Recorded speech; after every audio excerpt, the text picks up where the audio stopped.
बारिश इतनी तेज हो रही थी कि सड़कों पर पानी की छोटी छोटी धाराएं बन गई थीं। हर कदम पर पानी उछलता, कीचड़ के छींटे आसपास फैलते।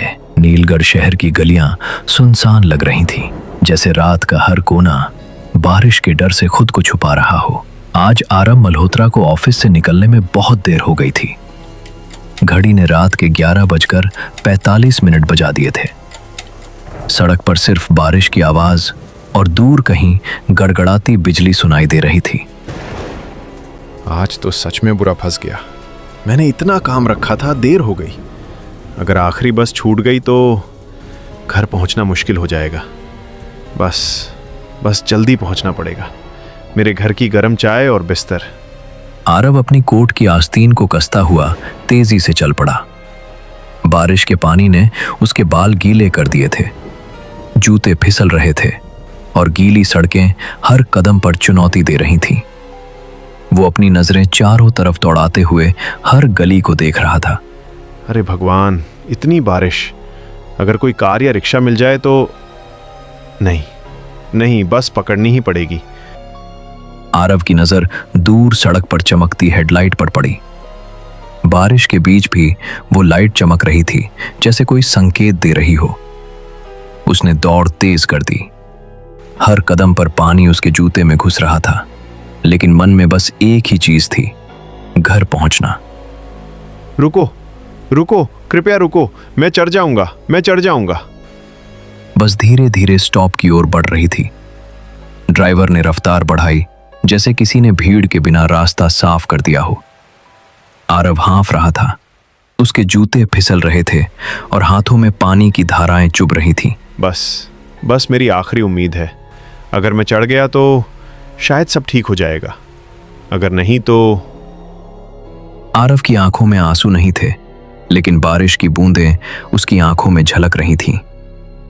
वो बस के पास पहुंचा, हाँफता हुआ, और जैसे ही ड्राइवर ने दरवाजा खोला, वो अंदर कूद पड़ा बस के अंदर। आखिरकार मैं बस में हूं। पानी, बारिश, सब कुछ पीछे छोड़ आया हूं। अब मैं भर जा सकता हूं। गर्म रोशनी और हवादार वातावरण ने उसे थोड़ा राहत दी, लेकिन उसके दिमाग में अभी भी सवाल था। इतनी रात में इतनी भीड़ नहीं, लोग कहाँ हैं? कहीं कुछ अजीब तो नहीं? ये बस इतनी सुनसान क्यों है? बारिश की बूंदें खिड़की से टकरा रही थीं। बाहर अंधेरा और हल्की रोशनी की झिलमिलाहट। आरव ने धीरे धीरे अपनी सीट पकड़ी। उसकी आंखें थोड़ी सी बंद हुईं, लेकिन दिल के अंदर एक अजीब सी बेचैनी ने जगह बना ली थी। आरव अब बस के अंदर की गर्मी और हल्की हवादारी में बैठा था। बाहर बारिश की बूंदें खिड़की से टकरा रही थीं और सड़कें जैसे धुंधली परत में खो गई थीं। बस में अजीब सा सन्नाटा था। पूरी बस खाली थी, सिर्फ ड्राइवर और आरव। अरे वाह, आखिरकार चढ़ गया। अब थोड़ी देर आंख बंद करूं। बस की आवाज, बारिश का संगीत, सब कुछ अच्छा लग रहा है। आरव धीरे धीरे अपनी खिड़की वाली सीट पर सिर टिकाता है। बारिश की ठंडी हवा और हल्की ठिठुरन उसे नींद की आगोश में खींच रही थी। बस थोड़ी देर आराम कर लूं, फिर घर पहुंचूंगा। आरव की आंख खुली, लेकिन बस अचानक बदल चुकी थी। जितनी देर पहले बस खाली थी, अब हर सीट पर लोग थे। खड़े बैठे, कुछ हंस रहे थे, कुछ आपस में बातें कर रहे थे। लेकिन अजीब बात यह थी, किसी ने आरव की ओर देखा ही नहीं। ये क्या? अभी तक बस खाली थी, ये सब लोग कहां से आए? और इतनी रात में इतनी भीड़? आरव ने धीरे धीरे उठकर बस के अंदर देखा। स्टॉप का कोई संकेत नहीं। बारिश की आवाज और बिजली की चमक ने माहौल और डरावना बना दिया। नहीं, ये असंभव है। अभी 2 मिनट पहले सब खाली थे। ये सब कहां से आए और कहां जा रहे हैं? शायद ये सिर्फ मेरी थकान और बारिश का असर है। कुछ नहीं, बस आंखें बंद करूं और नींद पूरी कर लूं। आरव ने आंखें बंद की, लेकिन बस में हवा अचानक बदल गई थी। ये ये कैसी महक है? कहाँ से आ रही है? आरव ने धीरे धीरे देखा। उसकी बगल वाली सीट पर एक बूढ़ा आदमी बैठा था। सफेद दाढ़ी, झुर्रियों भरा चेहरा और आंखें जैसे अंधेरे में चमक रही हों। वो धीमे से बीड़ी पी रहा था। आप कौन हैं? और ये बस अचानक भीड़ से भरी कैसे हो गई? घबराओ मत बेटा, आधी रात के बाद इस बस में आम इंसान नहीं चढ़ते। तुम यहाँ अकेले नहीं हो, लेकिन अब सब चीजें तुम्हारे सामने नहीं दिखेंगी। लेकिन अभी तो बस सब खाली थे और फिर अचानक इतनी भीड़। तुम सिर्फ उसे देख रहे हो जो तुम्हारे लिए दिखाया जा रहा है। सच हमेशा आंखों के सामने नहीं होता। आरव ने बगल में झुककर देखा। बाबा कैलाश धीरे धीरे अपनी बीड़ी को एक तरफ रखते हैं। चमकती बिजली और बारिश की आवाज उनके चेहरे पर छायाएं डाल रही थी। मैं समझ नहीं पा रहा, ये सब क्या हो रहा है? आरव की सांसें तेज हो गईं। दिल जोर जोर से धड़क रहा था और तभी उसने महसूस किया बस की भीड़ गायब हो गई, जैसे कोई धुंधली परत में विलीन हो गई हो। नहीं, ये असंभव है। बस अब फिर खाली। अभी तो सब वहां थे, कहाँ गए? आरव के मन में डर, उलझन और थकान का मिश्रण अब बढ़ता जा रहा था। बाबा कैलाश की रहस्यमय उपस्थिति ने बस के माहौल को और भी डरावना बना दिया था। आरव अब समझ गया था कि आज रात बस का सफर बिल्कुल साधारण नहीं होने वाला। आरव की सांसें अब पूरी तरह तेज हो गई थी। दिल धड़क रहा था, हाथ कांप रहे थे। बस फिर से खाली थी। बस की कोने वाली खिड़की से बारिश की बूंदें अंदर टकरा रही थीं, जैसे हर बूंद उसके डर को और गहरा कर रही हो। ये असंभव है। अभी तो बाबा यहाँ थे और अब गायब। तभी बाबा कैलाश की आवाज फुसफुसाई। घबराओ मत बेटा, तुमने जो देखा वो बस का नहीं। ये बस आधी रात के बाद जिंदा लोगों के लिए नहीं है। आप फिर से? लेकिन अभी आप कहाँ थे? बीड़ी, वो धुआं, सब। बीड़ी ये सिर्फ दिखावा है। तुम जो देख रहे हो वो असली नहीं है। लेकिन अगर तुम ध्यान से सुनो, मैं तुम्हें सच बताऊंगा, सच जो मैंने खुद देखा था। बाबा कैलाश ने धीरे धीरे अपनी सीट झुकाई और आरव की तरफ देखा। उनकी आंखों में अजीब सी ठंडक थी, जैसे कोई पुराना रहस्य खोलने वाला हो। बात उस रात की है, ठीक 1 साल पहले, ठीक इसी स्टॉप पर मैं बस में चढ़ा। तभी बारिश वैसी ही थी, ठंडी, तेज और अंधेरी। बस खाली थी, सिर्फ मैं बैठा था। मैं खिड़की के पास बैठा था और अचानक मुझे लगा कि कोई मुझे देख रहा है। कौन देखा आपको? मैंने पलटा और सामने की सीट पर एक आदमी बैठा था। उसका चेहरा, खाली आंखें, जीवन से परे। उसकी आंखें जैसे रात के सन्नाटे को चीर रही हो। उसने मुझसे कुछ कहा नहीं, बस घूर रहा था। मैंने कहा, कुछ भी बोलना चाहा, लेकिन मेरी आवाज गले में अटक गई। तभी उसने अपनी उंगली उठाई और फुसफुसाया, तू यहां नहीं होना चाहिए। और फिर? अगले ही पल वो गायब हो गया, जैसे हवा में घुल गया हो। बस रुकी भी नहीं थी और वो आदमी सिर्फ मेरी आंखों में रह गया। आरव की आंखें बड़ी हो गईं, दिल जोर जोर से धड़क रहा था, उसके हाथ कांप रहे थे। ये सब बस का खेल या सपना? सपने नहीं बेटा, मैंने कई रातें जाग कर बिताई। उस आदमी की आवाज मेरे कानों में आज भी गूंजती है। लोग कहते हैं इस बस में आधी रात के बाद कुछ ऐसा घूमता है जो इंसान नहीं है।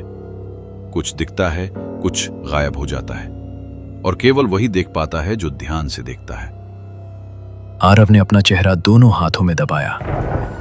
बारिश और बिजली की आवाज ने माहौल और डरावना बना दिया, लेकिन बाबा कैलाश की आवाज में इतनी गंभीरता थी कि आरव का दिमाग हिल गया। मैं सच में ऐसा कुछ देख सकता हूं? और ये सब मुझे ही क्यों दिख रहा है? क्यों बेटा? क्योंकि आज रात तुम्हारा सफर इस बस में साधारण नहीं होगा। आरव की आंखें धीरे धीरे बंद हो गईं। दिल में डर और जिज्ञासा दोनों समा गए। उसने महसूस किया कि बस का सफर अब सिर्फ एक साधारण सफर नहीं रह गया था। कहीं ना कहीं कुछ ऐसा होने वाला था जो उसका जीवन हमेशा बदल देगा। आरव ने धीरे धीरे अपनी आंखें खोली। बस में अब सन्नाटा कुछ ज्यादा ही गहरा लग रहा था। दिल की धड़कन तेज हो गई थी, हाथ कांप रहे थे। सारे स्टॉप्स जो उसे पता थे अचानक अदृश्य हो गए थे। क्या क्या ये सच में हो रहा है? बस फिर से खाली। और बाबा कहाँ गए? बीड़ी का धुआं, वो सब कहाँ? आरव ने बगल वाली सीट की तरफ देखा। बाबा कैलाश वहां नहीं थे। बस की कोनों में अजीब शैडोज झूल रहे थे। और तभी सामने की सीट पर एक आदमी बैठा था, हाथ में अखबार। अंधेरे में उसकी शक्ल झलक रही थी। आप कौन है? इतनी रात को अखबार पढ़ रहे हैं? आदमी ने धीरे धीरे अखबार उठाया और पढ़ना शुरू किया, जैसे दुनिया की सारी खबरें उसी में समाई हों। आरव की सांसें तेज हो गईं। ये कैसे संभव है? इतनी रात, बस सुनसान, और वो आदमी ने अखबार नीचे किया। आरव ने धीरे धीरे उसका चेहरा देखा और जो उसने देखा दिल थम गया। चेहरा खून से लथपथ था, सिर का एक हिस्सा कुचला हुआ और आंखें खाली, जैसे आत्मा वहां से चली गई हो। क्या है ये? आरव ने पीछे हिलते हुए अपनी सीट पकड़ ली। दिल की धड़कन इतनी तेज थी कि उसे खुद की आवाज सुनाई दे रही थी। कौन? क्या? डर गए? तुम ठीक हो? सब ठीक है? आपका चेहरा, खून, ये सब क्या था? मैं पागल तो नहीं हो रहा? आरव ने सांसों को संभालने के लिए दरवाजे की ओर देखा। बारिश की बूंदें अब तेज हो रही थीं। बिजली की चमक ने पूरे बस को डरावना रूप दे दिया। मुझे बाहर जाना होगा।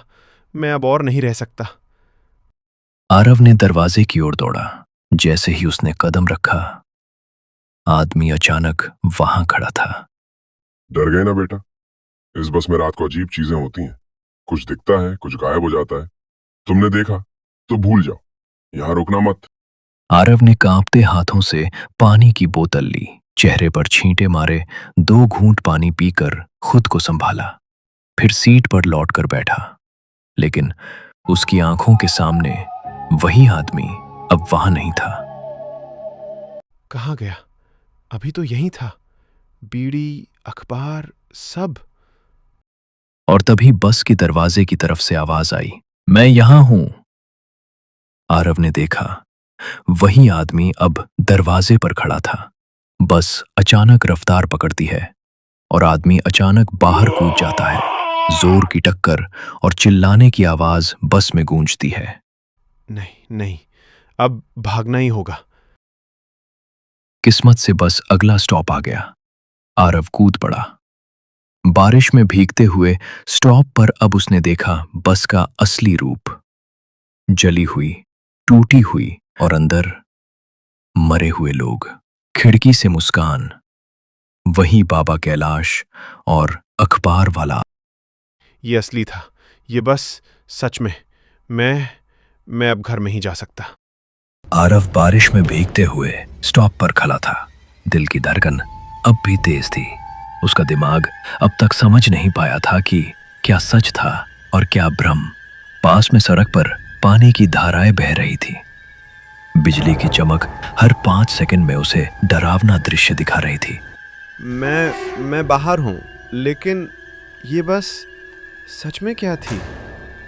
नहीं, ये असली है। अब मैं समझ गया। ये बस सिर्फ जीवित लोगों के लिए नहीं है। आरव ने धीरे धीरे अपने पैरों को हिलाया। उसकी सांसें अभी भी तेज थीं। हर कदम पर डर, हल्की थरथराहट। लेकिन अब उसे लग रहा था कि उसने अपनी जिंदगी बचा ली। मैं बाहर हूं। अब घर जाना है। लेकिन ये बस कभी सामान्य नहीं होगी।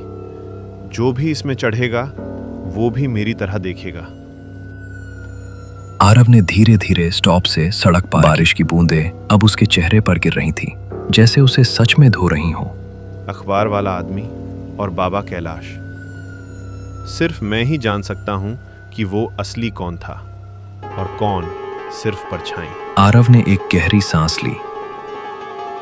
उसकी नजरें अब बस से हट गईं, लेकिन उसके दिमाग में वही दृश्य घूम रहे थे। खाली आंखें, खून से लथपथ चेहरा। आरव अब घर की ओर बढ़ा। उसने कभी पीछे मुड़कर नहीं देखा, लेकिन उसके दिल के अंदर एक डर हमेशा रहेगा, क्योंकि अब वो जान गया था रात की आखिरी बस सिर्फ एक सफर नहीं, ये एक साया सफर था। अब घर पहुंचकर सोना है, लेकिन ये अनुभव कभी नहीं भूला पाऊंगा। नीलगढ़ की सड़कें अब शांत थीं। बारिश की बूंदें धीमी हो रही थीं, लेकिन रात की वो बस और उसमें जो रहस्य था, हमेशा रहस्य बना रहेगा।